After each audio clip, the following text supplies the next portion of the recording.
mulai putus asa, mulai hilang harapan, mulai stres, mulai blank, mulai kecewa, mulai tidak bergairah lagi, mulai rasa bosan, mulai rasa jenuh, mulai tidak lagi punya gairah karena persoalan tantangan tidak pernah berhenti.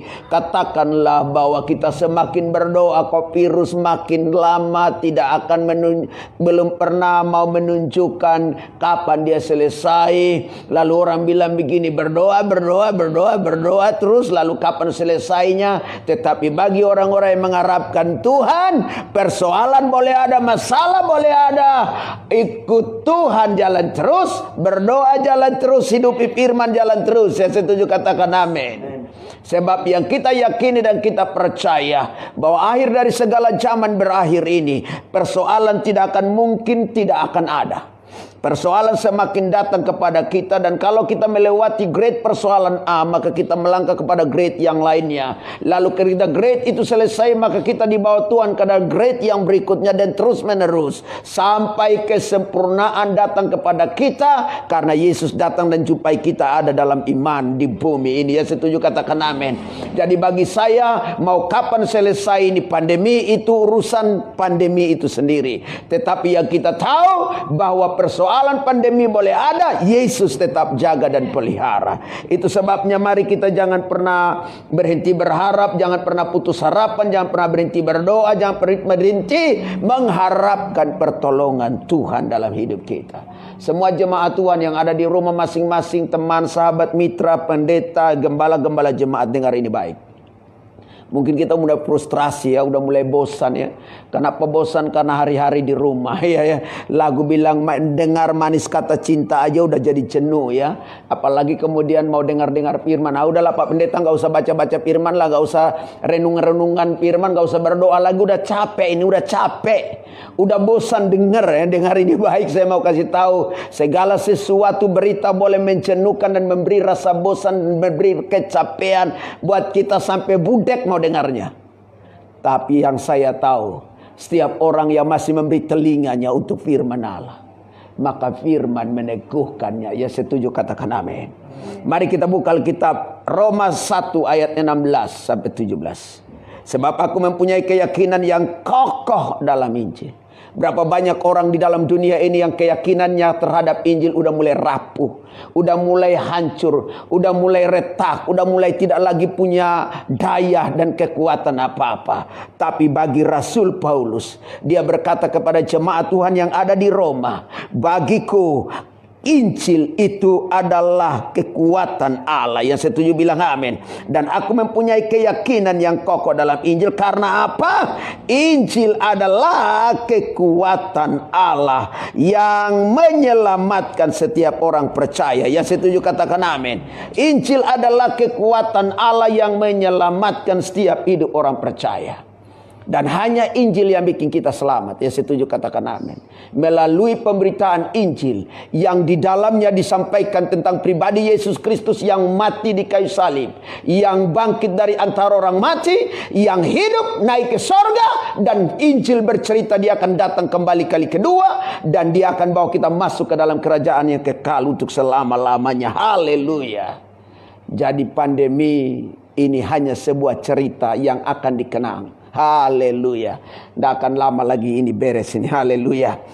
Pertama-tama orang Yahudi, tetapi juga orang Yunani, sebab di dalamnya nyata kebenaran Allah yang bertolak daripada iman dan yang memimpin kepada iman, seperti ada tertulis, orang benar akan hidup oleh iman. Tema firman Tuhan pada malam ini, hidup oleh iman. Haleluya. Hidup oleh iman adalah seperti apa? Adalah pribadi yang mau tahu dengan Tuhan. Ya, setuju katakan amin. Belakangan ini banyak orang tidak mau tahu dengan Tuhan. Belakangan ini banyak orang sudah tidak mau lagi tahu dengan firman. Orang mulai acuh, orang mulai cuek, orang mulai santai, orang mulai tidak peduli dengan apa yang Tuhan mau. Dan orang mulai kehilangan semacam sebuah pegangan tentang firman. Tetapi bagi saya dan saudara, kita tetap mau tahu dengan Tuhan dan urusan firman. Yang setuju bilang amin. Yang di rumah bilang amin. Haleluya. Orang boleh tidak mau tahu dengan Tuhan, kita tetap mau tahu dengan Tuhan. Orang boleh tidak mau peduli dengan Tuhan, orang boleh mau lecehkan Tuhan. Masihkah Tuhan tolong kita sampai di hari ini di tengah pandemi ini? Pokoknya itu urusan orang. Tapi bagi kita yang tetap menaruh harap dan sandar, kita tetap mau tahu dengan Tuhan. Sepanjang kita mau tahu dengan Tuhan, saya percaya pertolongan Tuhan ya dan amin atas hidup kita. Orang harus mau tahu dengan Tuhan. Jangan pernah hilang harapan untuk tidak mau tahu dengan Tuhan. Haleluya. Orang kalau mau tahu dengan Tuhan, maka dia ingin urus Tuhan punya urusan dengan tidak hitung-hitungan. Yang setuju katakan amin. Wow. Terlalu banyak kita dalam dunia ini, untuk Tuhan punya urusan kita hitung-hitungan. Tapi untuk kita punya urusan dan untuk urusan orang lain, kita tidak pernah mau hitung-hitungan. Kita terlalu banyak hitung-hitungan waktu dengan Tuhan. Kita terlalu banyak hitung-hitungan energi, berapa banyak yang sudah kita keluarkan dengan Tuhan, mulai kalkulasi. Dan kemudian ketika kita untuk urus-urusan kita, kita terlalu biarkan banyak waktu terlewat. Maka tepatlah lagu hidup ini adalah kesempatan. Itu perlu mengajar kita bahwa dalam hari hidup kita perlu kita menjadi berkat, karena hidup ini hanya sementara. Jadi mau tahu dengan Tuhan adalah dia yang tidak mau hitung-hitungan dengan Tuhan. Haleluya. Haleluya. Berapa banyak kita suka hitung-hitungan dengan Tuhan. Udah nggak usah doa lah, pandemi nggak selesai-selesai ya. Iya. Saya percaya kita tidak pernah berhenti. Haleluya. Dan biar nama Tuhan ditinggikan, dimuliakan. Yang kedua yang saya bagikan bagi kita adalah hidup oleh iman. Bicara apa? Yang terakhir, dia mau ikut tuntunan Tuhan. Orang mau ikut tuntunan Tuhan. Terlalu banyak di antara kita mau ikut tuntunan diri kita sendiri. Mau ikut apa yang otak kita mau sendiri. Mau ikut apa yang menjadi langkah kaki kita sendiri. Mau ikut apa yang menjadi orang punya cara pikir bagi hidup kita. Tapi kita tidak mau ikut apa yang Tuhan mau dalam hidup kita. Ketika kita kehilangan tuntunan Tuhan, saat itulah kita mulai goyah dalam hidup ini.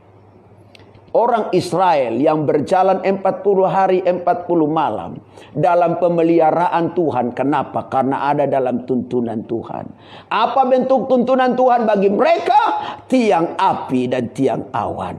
Tiang api pada malam hari, tiang awan pada siang hari. Saya melewati mulai dari Mesir sampai ke Kanaan, sampai ke Yerusalem. Dan astaga, bayangkan di zaman modern saja saya masih menemukan seperti itu. Dengan perjalanan darat begitu panjang. Di samping kiri kanan di padang gurun itu. Alamak, itu padang gurun semua. Gila. Kalau panas siang, kalau malam dingin. Haleluya. Sampai ke Sinai, gara-gara dingin saya tidak bisa naik ke Sinai. Itu ngeri punya, saudaraku. Tapi lihat, Israel putar-putar di situ hanya dengan tiang awan, siang hari urusan beres. Tanpa pakai AC. Haleluya. Yang setuju katakan amin. Yang hidup dalam tuntunan Tuhan, tiang awan menyertai. Siang hari urusan beres. Malam hari mereka dalam tiang api.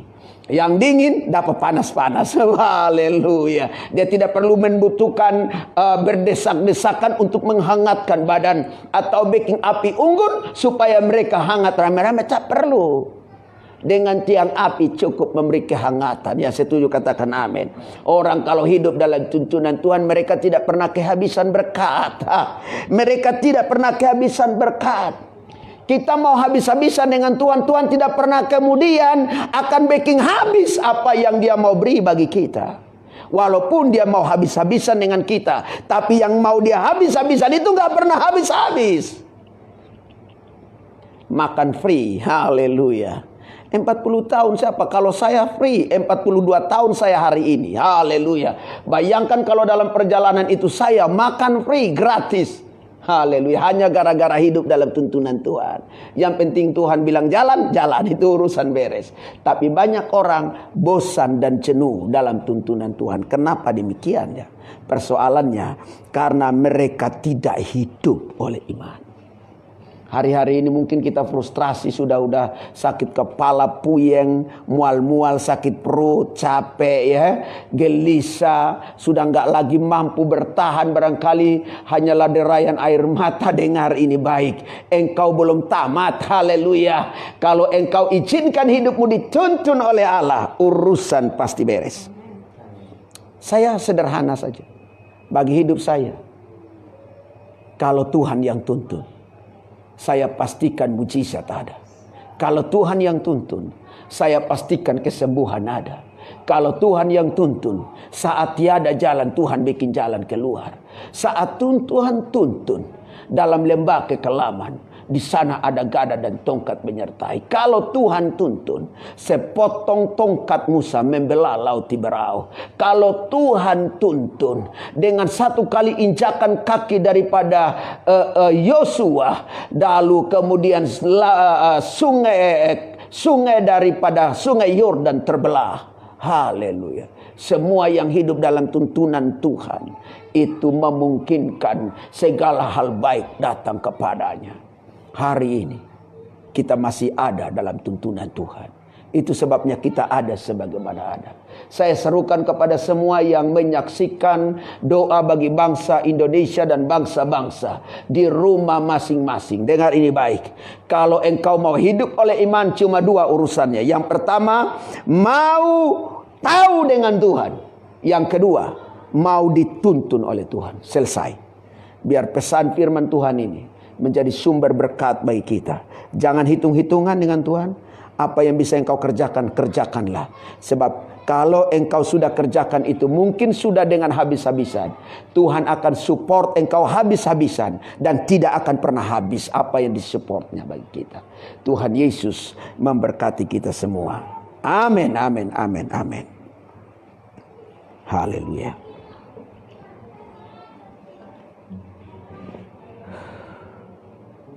Haleluya.